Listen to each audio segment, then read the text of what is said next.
Hello student, welcome to our Mastura classes. आज मैं आपके लिए लेकर आई हूँ NCERT class 7th science chapter 14। हमारा चैप्टर 14 है वो क्या है? विद्युत धारा और इसके प्रभाव। आपने कक्षा 6 के अध्याय 12 में सुझाए गए खेल अपना हाथ किधर स्थिर है को खेलने का प्रयास किया होगा। यदि नहीं तो आप इसे करके देखिए। बूझो तथा पहेली ने भी कक्षा 6 में सुझाए अनुसार खेल के लिए एक विद्युत परिपथ संयोजित किया। उन्होंने अपने परिवार और मित्रों के साथ परीक्षण करके काफ़ी मनोरंजन किया। उन्हें इस खेल में इतना आनंद आया कि उन्होंने यह निश्चय किया कि वे दूसरे शहर में रहने वाले चचेरे भाई को भी इस खेल खेलने का सुझाव देंगे। अतः पहेली ने एक स्वच्छ चित्र बनाया और उसे दर्शाया कि विविध विद्युत अवयवों को कैसे संयोजित किया जाना चाहिए। अब हमको ये जैसे कि यहाँ पर ये चित्र दिखाया गया है, आपका हाथ कितना स्थिर है के परीक्षण की व्यवस्था है। ये हमको यहाँ पर डायग्राम दिखाई दे रहा है। अब हम देखते हैं कि आप इस परिपथ आसानी से खींच सकते हैं। क्या ये हमको जो परिपथ दिखाई दे रहा है क्या हम इसको आसानी से खींच सकते हैं? इससे बूझो ने यह जानना चाहा कि इन विद्युत अवयवों को निरूपित करने का कोई आसान उपाय है। हम कैसे इनको आसानी से उपाय कर सकते हैं इनका। विद्युत अवयवों के प्रतीक। अब हम देखते हैं विद्युत अवयवों के प्रतीक। कुछ सामान्य विद्युत अवयवों के प्रतीकों द्वारा निरूपित किया जा सकता है। कुछ विद्युत अवयवों और उनके प्रतीक दर्शाए गए हैं। आपको विभिन्न पुस्तकों में इन अवयवों के विभिन्न प्रतीक देखने को मिलते हैं। तथापि इस पुस्तक में हम यहाँ दर्शाए गए प्रतीकों का भी उपयोग करेंगे। इन प्रतीकों को ध्यानपूर्वक देखिए। विद्युत सेल के प्रतीक पर ध्यान दीजिए। इसमें एक लंबी रेखा तथा दूसरी छोटी परंतु मोटी समांतर रेखा है। क्या आपको याद है कि विद्युत सेल में एक धन टर्मिनल तथा एक ऋण टर्मिनल होता है? विद्युत सेल के प्रतीक में लंबी रेखा धन टर्मिनल को तथा छोटी व मोटी रेखा ऋण टर्मिनल को निरूपित करती है। स्विच के लिए ऑन स्थिति तथा ऑफ स्थिति चित्र में दर्शाए गए प्रतीकों के अनुसार निरूपित की जाती है। परिपथ के विविध अवयवों को संयोजित करने में उपयोग होने वाले संयोजक तार रेखाओं द्वारा निरूपित किए जाते हैं। सारणी में एक बैटरी तथा उसके प्रतीक भी दर्शाए गए हैं। क्या आप जानते हैं कि बैटरी क्या होती है? बैटरी के प्रतीक को ध्यान से देखिए। क्या अब आप बता सकते हैं कि बैटरी का क्या हो सकता है? कुछ क्रियाकलापों के लिए हमें एक से अधिक सेलों की आवश्यकता हो सकती है। अतः हम चित्र में दर्शाए अनुसार 2 या 2 से अधिक सेलों का एक साथ उपयोग करते हैं। ध्यान दीजिए कि एक सेल का धन टर्मिनल दूसरे सेल के ऋण टर्मिनल से संयोजित किया जाता है। 2 या 2 से अधिक सेलों के इस प्रकार के संयोजन को क्या कहते हैं? हम बैटरी कहते हैं। जैसा कि हमको यहाँ पर क्या दिखाई दे रहा है, विद्युत परिपथ के कुछ अवयव के प्रतीक। ये हमारा विद्युत सेल है। यहाँ पर इसका ये प्रतीक दिखाई दे रहा है विद्युत बल्ब और ये इसका प्रतीक है। अब हमको यहाँ पर क्या दिखाई दे रहा है? स्विच ऑन स्थिति और ऑफ स्थिति हमारा इसका प्रतीक है। स्विच की ऑफ स्थिति है और ये ऑन स्थिति है, तो ये ऑफ स्थिति का प्रतीक है। ऑफ स्थिति में कैसा रहता है? अभी हमारी यहाँ पर बैटरी दिखाई दे रही है, बैटरी का प्रतीक है। ये संयोजी तार है और संयोजी तार का प्रतीक है। अब हम इसके बारे में देखते हैं। टॉर्च, ट्रांजिस्टर, रेडियो, खिलौने, टीवी, रिमोट कंट्रोल जैसी युक्तियों में बैटरी का उपयोग किया जाता है। तथापि इनमें से कुछ युक्तियों में विद्युत सेलों को सदैव ही चित्र में दर्शाए अनुसार एक के बाद दूसरे को नहीं रखा जाता। कभी कभी सेलों के एक साथ दूसरे में से सटाकर रखा जाता है। तब फिर सेलों के टर्मिनल को किस प्रकार संयोजित करते हैं? जैसा कि हमको यहाँ पर दिखाई दे रहा है 2 सेलों की बैटरी, 4 सेलों की बैटरी। किसी भी युक्ति के बैटरी वाले खाने को ध्यान से देखिए। प्रिया, इसमें एक मोटा तार अथवा धातु की पत्ती होती है जो एक सेल के धन टर्मिनल को दूसरे सेल के ऋण टर्मिनल से जोड़ती है। बैटरी के खानों में सेलों को सही ढंग से रखने के उद्देश्य से आपकी सहायता के लिए प्रिया इन पर धनात्मक और ऋणात्मक चिन्ह अंकित होते हैं। जैसा कि हमको यहाँ पर इस चित्र में दिखाया गया है, बैटरी बनाने के लिए 2 सेलों को एक साथ संयोजित करना। यहाँ पर ये हमको दिखाई दे रहा है, ये कौन सा सिरा है? ऋणात्मक, यहाँ पर धनात्मक, फिर ऋणात्मक, धनात्मक, ऐसे हमको ये सिरे दिखाई दे रहे हैं। अपने क्रियाकलाप के लिए बैटरी बनाते समय हम सेलों को कैसे संयोजित कर सकते हैं? आप चित्र में दर्शाए अनुसार लकड़ी के एक गुटके, लोहे की 2 पत्तियों तथा रबड़ की छल्लों को उपयोग करके एक सेल होल्डर बना सकते। यह आवश्यक है कि रबड़ के छल्ले धातु की पत्तियों को कसकर जकड़े रखें। यहाँ हमको क्या दिखाई दे रहा है? हम क्या बना रहे हैं? Cell holder. अब हम इसके बारे में और आगे पढ़ते हैं। 2 या 2 से अधिक सेलों की बैटरियां बनाने के लिए आप सेल होल्डर बाजार से भी खरीद सकते हैं। इनमें सेलों को उचित ढंग से इस प्रकार व्यवस्थित कीजिए कि एक सेल का धनात्मक टर्मिनल दूसरे सेल के ऋणात्मक टर्मिनल से संयोजित हो। चित्र में दर्शाए अनुसार सेल होल्डर की धातु की 2 क्लिपों में प्रत्येक के साथ तार का एक टुकड़ा संयोजित कीजिए। आपकी बैटरी उपयोग के लिए तैयार है।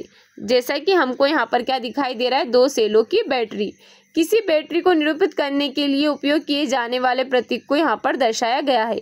आइए अब हम इस सारणी में दर्शाए गए प्रतीकों का उपयोग करके विद्युत परिपथ का आरेख खींचें। क्रियाकलाप 14.1 करके देखते हैं। दर्शाए अनुसार विद्युत परिपथ बनाइए। अपने कक्षा 6 इस प्रकार परिपथ का उपयोग एक बल्ब को दीप्त करने के लिए किया था।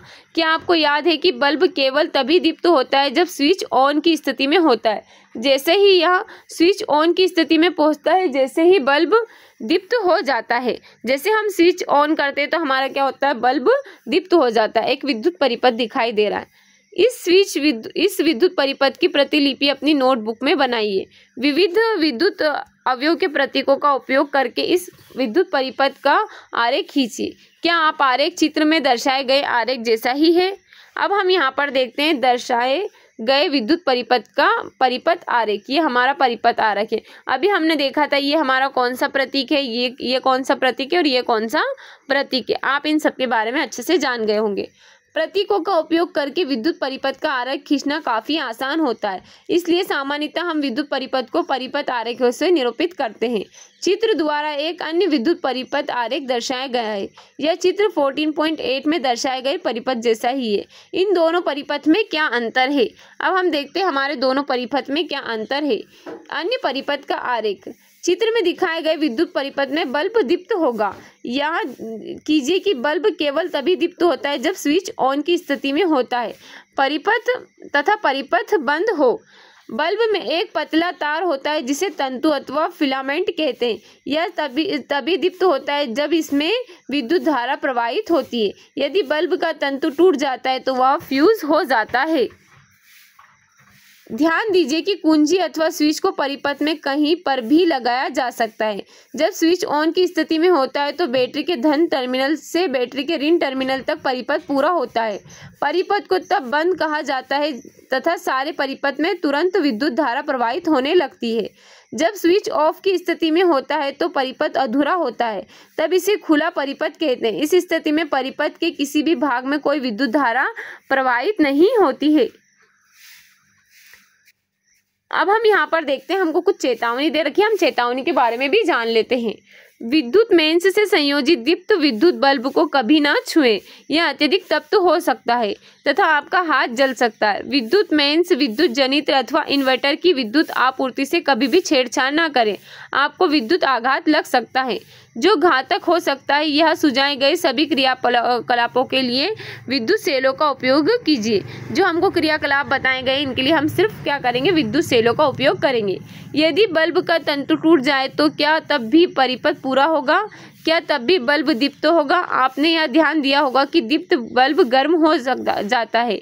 क्या आप जानते हैं ऐसा क्यों होता है। अब हम देखते हैं कि जो हमारा बल्ब जो दीप्त रहता है वो क्या हो जाता है, गर्म हो जाता है। अब हम देखते हैं क्यों हो जाता है। विद्युत धारा का तापीय प्रभाव। क्रियाकलाप 14.2 एक विद्युत सेल, एक टॉर्च बल्ब और एक स्विच तथा संयोजक तार लीजिए। चित्र में दर्शाए अनुसार एक विद्युत परिपथ बनाइए। क्या क्रियाकलाप केवल एक सेल का उपयोग करके किया जाना है। स्विच को ऑफ की स्थिति में रखिए। क्या बल्ब दीप्त होता है। बल्ब को छूकर देखिए। अब स्विच को ऑन की स्थिति में लाइए और बल्ब को 1 मिनट अथवा कुछ अधिक समय तक दीप्त रहने दीजिए। बल्ब को फिर छूकर देखिए। क्या आप कोई अंतर अनुभव करते हैं। स्विच ऑफ की स्थिति में लाकर कुछ समय पश्चात फिर से बल्ब को छूकर देखिए। जब हमारा बल्ब ऑन होता है तो उस स्थिति क्या थी और अब उसकी स्थिति क्या है। अब हम क्रियाकलाप 14.3 करके देखते हैं। चित्र में दर्शाए अनुसार विद्युत परिपथ बनाइए। लगभग 10 सेंटीमीटर लंबा नाइक्रोम तार का एक टुकड़ा लेकर इसे 2 किलो के बीच बांधिए। आपको नाइक्रोम का तार विद्युत सांधित्रों की मरम्मत करने वाली किसी दुकान से प्राप्त हो सकता है अथवा आप किसी विद्युत हीटर के बेकार तापन अवयव का तार उपयोग में ला सकते हैं। इस तार को स्पर्श कीजिए। अब स्विच को ऑन की स्थिति में लाकर परिपथ में विद्युत धारा प्रवाहित कीजिए। कुछ सेकंड के पश्चात तार को स्पर्श कीजिए। इसे अधिक समय तक पकड़े मत रखिए। परिपथ में विद्युत धारा बंद कीजिए। कुछ मिनटों के पश्चात पुनः स्पर्श कीजिए। अब हमको यहाँ पर कुछ सावधानी दिखाई दी है। स्विच ऑन की स्थिति में अधिक समय तक न रखें। ऐसा करने से सेल अतिशीघ्र दुर्बल हो सकता है। जब किसी तार से कोई विद्युत धारा प्रवाहित होती है तो वह तप्त हो जाता है। इसे विद्युत धारा का तापीय प्रभाव कहते हैं। क्या आप किसी ऐसे विद्युत संयंत्र का नाम बता सकते हैं जिसमें विद्युत धारा के तापीय प्रभाव का उपयोग होता है? ऐसे संयंत्रों की एक सूची बनाइए। आपने कमरों को गर्म करने अथवा खाना पकाने में उपयोग होने वाले विद्युत तापक देखे होंगे। इन सभी तारों की एक कुंडली होती है। तार की इस कुंडली को विद्युत तापन अवयव अथवा केवल अवयव या एलिमेंट कहते हैं। आपने यह ध्यान दिया होगा कि जब इन संयंत्रों को विद्युत मेंस से संयोजित करके स्विच ऑन की स्थिति में किसी तार में लाते हैं तो क्या होता है, इनके अवयव रक्त तप्त होकर ऊष्मा देने लगते हैं। जैसे कि हमको यहाँ पर दिखाई दे रहा है खाना पकाने में उपयोग होने वाला विद्युत तापक या हीटर। ये कैसा दिखाई दे रहा है यहाँ पर? लाल लाल। किसी तार में उत्पन्न ऊष्मा का परिमाण उस तार के पदार्थ की धातु जिससे यह बना है लंबाई तथा मोटाई पर निर्भर करता है। अतः विभिन्न आवश्यकताओं के लिए विभिन्न पदार्थों तथा विभिन्न लंबाई एवं मोटाई के तार का उपयोग किया जाते हैं। विद्युत परिपथ को जोड़ने में प्रयोग होने वाले तार संयोजी तार सामान्यतः गर्म नहीं होते। इसके विपरीत कुछ विद्युत संयंत्रों के अवयव इतने अधिक तप्त हो जाते हैं कि आसानी से दिखाई देते हैं। विद्युत बल्ब के तंतु इतने उच्च ताप तक तप्त हो जाते हैं कि दीप्त होकर प्रकाश देना आरंभ कर देते हैं। यदि किसी तार से बड़े परिमाण की विद्युत धारा प्रवाहित होती है तो तार इतना अधिक तप्त हो जाता है कि वह पिघलकर टूट जाएगा।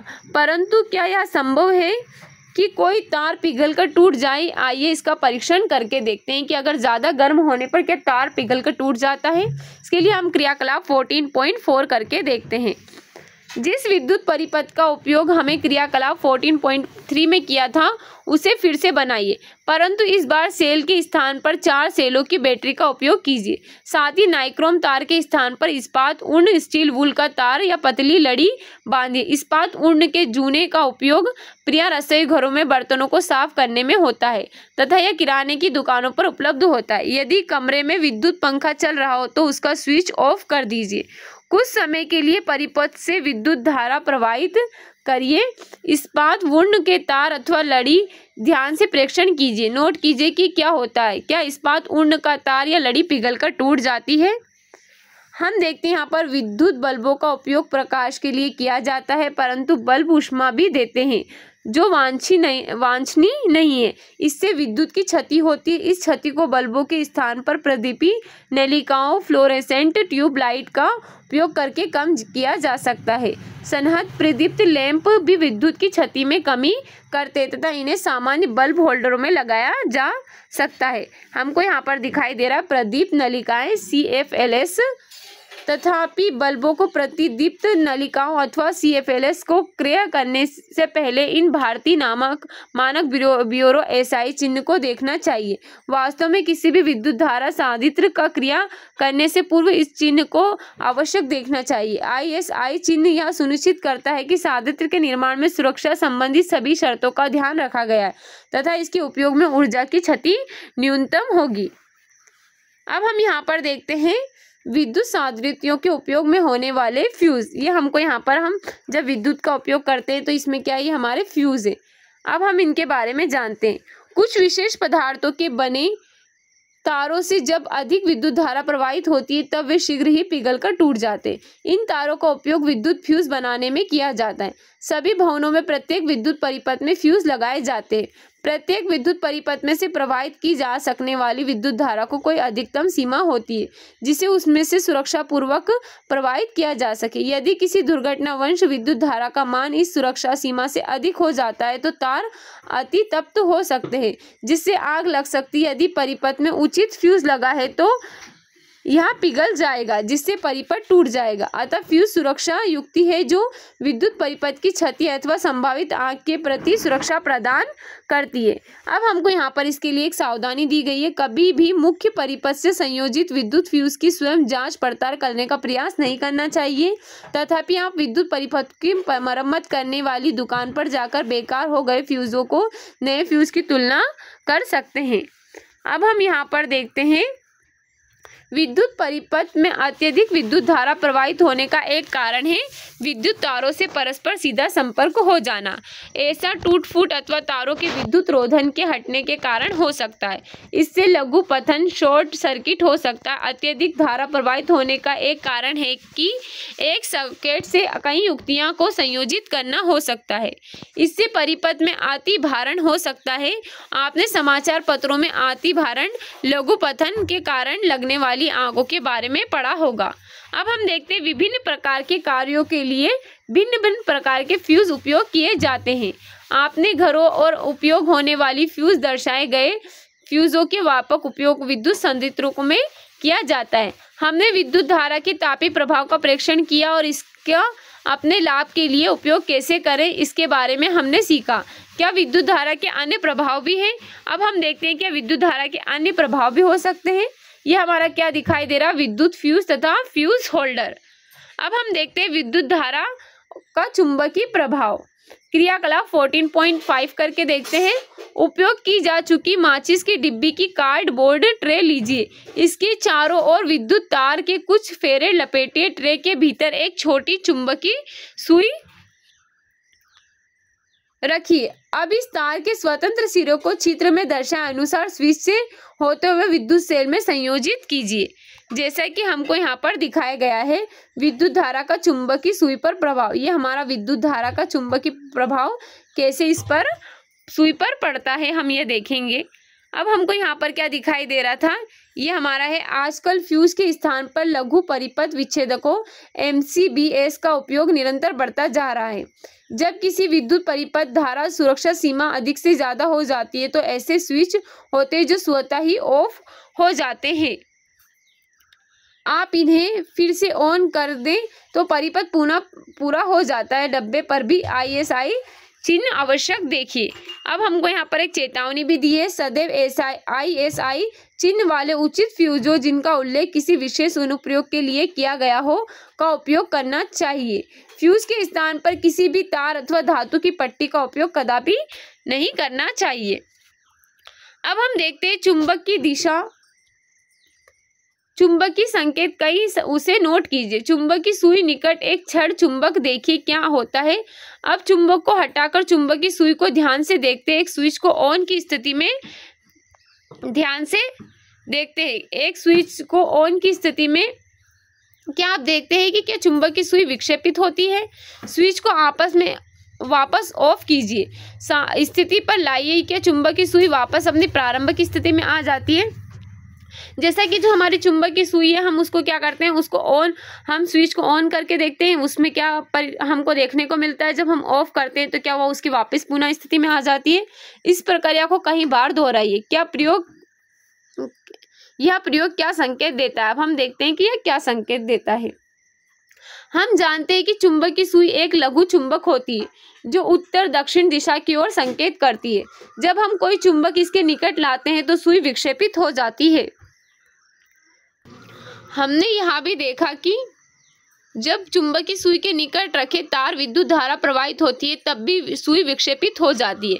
क्या आप इन दोनों प्रेक्षणों में कोई संबंध स्थापित कर सकते हैं। क्या किसी तार में विद्युत धारा प्रवाहित करने पर वह तार चुंबक की भांति व्यवहार करता है। इसी प्रकार के प्रेक्षण ने हेंस क्रिश्चियन ओस्टेड नामक वैज्ञानिक को भी आश्चर्यचकित किया। वे ऐसे पहले व्यक्ति थे जिन्होंने यह देखा कि जब किसी तार से विद्युत धारा प्रवाहित होती है तो उसके पास रखी चुंबकीय सुई में विक्षेप होता है। अतः जब किसी तार में विद्युत धारा प्रवाहित होती है तो वह चुंबक की भांति व्यवहार करता है। इसे विद्युत धारा का चुंबकीय प्रभाव कहते हैं। वास्तव में विद्युत धारा का उपयोग चुंबक के निर्माण में किया जाता है। क्या यह आपको आश्चर्यजनक नहीं लगता। आइए इसके इसे करके देखते हैं। अब हम यहाँ पे इसके लिए क्रियाकलाप करके देखते हैं। सबसे पहले हम यहाँ पर देखते हैं ये हमारे कौन है, हैंस क्रिश्चियन ऑर्स्टेड हैं, जिन्होंने यहाँ पर चुंबकीय प्रभाव को जाना था। अब हम देखते हैं क्रियाकलाप 14.6 है। लोहे की लगभग 6 से 10 सेंटीमीटर लंबी एक कील तथा लगभग 75 सेंटीमीटर लंबा विद्युत रोधी प्लास्टिक अथवा कपड़े से ढका हुआ अथवा इनेमेल लेपित लचीला तार लीजिए। इस तार को कुंडली के रूप में कील पर कसकर लपेटिए। तार के स्वतंत्र सिरों को किसी स्विच से होते हुए चित्र के अनुसार एक विद्युत सेल से संयोजित कीजिए। कुछ पिन इस कील के सिरे पर अथवा इसके निकट लाइए। अब स्विच ऑन की स्थिति में देखिए क्या होता है। क्या पिन कील की नोक से चिपकते हैं? स्विच ऑफ कीजिए। क्या पिन अब कील की सिरे से चिपके हैं? जैसा कि हमको यहाँ पर दिखाया गया, विद्युत चुंबक का प्रभाव हम देखने का प्रयास कर रहे हैं। तो हम यहाँ पर देखते हैं उपयुक्त क्रियाकलाप में विद्युत प्रवाहित करने में कुंडली चुंबक की भांति व्यवहार करती है। जब विद्युत धारा का प्रवाह समाप्त हो जाता है तो कुंडली चुंबक तो सामान्यतः नष्ट हो जाता है। इस प्रकार की कुंडली को विद्युत चुंबक कहते हैं। विद्युत चुंबकों को अति प्रबल बनाया जा सकता है। ये अत्यंत भारी बोझ उठा सकते हैं। क्या आपको कक्षा 6 में अध्याय 13 में दिखाए गए क्रेन के चित्र याद है? इस प्रकार क्रेनों को एक सिरे में एक प्रबल विद्युत चुंबक लगा होता है। विद्युत चुंबकों का उपयोग कबाड़ से चुंबकीय पदार्थ को पृथक करने के लिए किया जाता है। डॉक्टर दुर्घटनावश आंख में गिरे चुंबकीय पदार्थ के छोटे टुकड़ों को बाहर निकालने में नन्हे विद्युत चुंबकों का उपयोग करते हैं। बहुत से खिलौने के भीतर भी चुंबक लगे होते हैं। अब हम देखते हैं विद्युत घंटी। हम सभी विद्युत घंटी से भली भांति परिचित है। इसमें एक विद्युत चुंबक होता है। आइए इसे देखने का हम यहाँ पर प्रयास करते हैं कि हमारी घंटी का क्या कार्य होता है। एक विद्युत घंटी विद्युत परिपथ दर्शाया गया है। इसमें लोहे के टुकड़े पर तांबे का तार की कुंडली लिपटी होती है। विद्युत चुंबक के निकट लोहे की एक पत्ती लगी होती है जिसके एक सिरे पर हथौड़ा जोड़ा होता है। लोहे की पत्ती के समीप एक संपर्क पेच होता है। जब लोहे की पत्ती इस पेच के संपर्क में आती है तो विद्युत परिपथ पूरा हो जाता है तथा कुंडली से विद्युत धारा प्रवाहित होती है जिससे वह विद्युत चुंबक बन जाती है। तब यह लोहे की पत्ती को अपनी ओर खींचती है। इस प्रक्रिया में पत्ती के सिरे से जुड़ा हथौड़ा घंटी से टकराता और ध्वनि उत्पन्न होती है। परंतु जब विद्युत चुंबक लोहे की पत्ती को अपनी ओर खींचता है तो यह परिपथ को भी तोड़ देता है। इससे कुंडली से प्रवाहित धारा प्रवाह समाप्त हो जाता है। यह कुंडली अब भी विद्युत चुंबकी बनी रहती है। यहाँ पर विद्युत घंटी का मॉडल उसका परिपथ दिखाया गया है। अब कुंडली का विद्युत चुंबक नहीं है होता, यह लोहे की पत्ती को भी अपनी ओर नहीं खींचती। लोहे की पत्ती अपनी मूल स्थिति में आकर पुनः पेच से संपर्क करती है। इससे परिपथ फिर से पूरा हो जाता है। कुंडली से पुनः विद्युत धारा प्रवाहित होती है तथा हथौड़े पुनः घंटी से टक्कर मारता है जो हमारा हथौड़ा रहता है। यह प्रक्रिया अति शीघ्रता से दोहराई जाती है। हर बार परिपथ होने पर हथौड़ा घंटी से टकराता है और इस प्रकार विद्युत घंटी बजती है। अब हमको यहाँ प्रमुख शब्द दिखाई दे रहे हैं जो हमने इस चैप्टर में देखे हैं। बैटरी, विद्युत अवयव, विद्युत परिपथ, लघुपथन, विद्युत घंटी, विद्युत चुंबक, विद्युत फ्यूज, सेल होल्डर, विद्युत साधित्र, विद्युत का तापीय प्रभाव, विद्युत का चुंबकीय प्रभाव और कुंडली। इन सभी शब्दों के अर्थ आपने काफी अच्छे से समझ लिए हैं। अब हम यहाँ पर सारांश देखते हैं कि हमने इसमें क्या सीखा है। विद्युत अवयव को उनके प्रतीक को द्वारा निरूपित करना सुविधाजनक होता है। इनका उपयोग करके किसी विद्युत परिपथ आरेख द्वारा निरूपित किया जा सकता है। जब किसी तार से कोई विद्युत धारा प्रवाहित होती है तो वह तार तप्त हो जाता है। यह विद्युत धारा का तापीय प्रभाव कहलाता है। इस प्रभाव के उपयोग से अनुप्रयोग है। कुछ विशेष पदार्थों के बने तारों में से जब उच्च विद्युत धारा प्रवाहित होती है तो वे गर्म होने से पिघलकर टूट जाते हैं। इन पदार्थों का उपयोग विद्युत फ्यूज के निर्माण में किया जाता है जो विद्युत परिपथ को क्षति तथा आग से बचाते हैं। जब किसी तार से विद्युत धारा प्रवाहित होती है तो वह चुंबक की भांति व्यवहार करता है। इसे विद्युत धारा का चुंबकीय प्रभाव कहते हैं। लोहे के किसी टुकड़े पर विद्युत रोधी तार से लिपटी विद्युत धारा वाही कुंडली को विद्युत चुंबक कहते हैं। विद्युत चुंबक बहुत सी युक्तियों में उपयोग की जाती है। अब हमने यहाँ पर ये हमारा पूरा चैप्टर हो गया फिनिश। अब हमारे यहाँ पर इसके कुछ क्वेश्चंस हैं। इन क्वेश्चंस के आंसर आप मुझे कमेंट बॉक्स में कमेंट करना। उम्मीद है जो हमारा आज का चैप्टर आपको अच्छा लगा। अगर आज का हमारा चैप्टर आपको अच्छा लगा है तो इसी तरह के अपडेट के लिए हमारे चैनल को सब्सक्राइब करें और बेल आइकन को दबाना ना भूलें। Okay, thank you so much.